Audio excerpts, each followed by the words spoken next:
Hey guys, today I'm gonna talk something about crop tool. It's pretty basic, okay? Just open up your Photoshop and open any kind of image from Photoshop just like this. Just press Ctrl 0. Now you might ask, crop tool is pretty easy and basic. So let me skip this video. No, there is a catch. So I'll show you how. Just press C in your keyboard so that the crop tool enables right here. If you hold and click, just hold it. There are different kind of tools. Let me get back to that later. Now for now we'll take a look at the crop tool. Yeah, this is used for cropping images just like this. Oops. Yeah, just like this. Just press enter. See, you can easily crop images. Now you can take a look at this. In the top, in above, there is a thing called delete cropped pixels. Now this should be enabled. If you disable this, let me show you.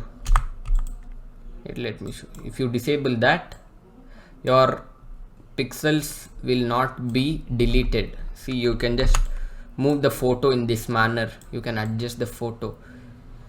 If you enable that, you cannot move your picture.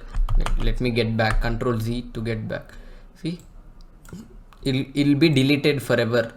This part of the photo in the light gray side will be deleted forever.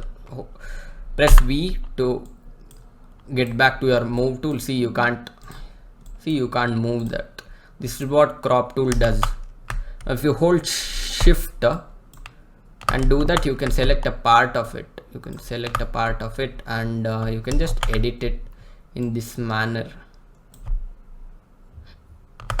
If you hold shift, even you can rotate it. Yeah, you can take a look at this. You can even rotate it. See, yeah, always leave delete cropped pixels on. Okay, just press enter. Yeah, you can take it. So this is it for the video. In the next video, I'll show you what is content aware and perspective crop tool.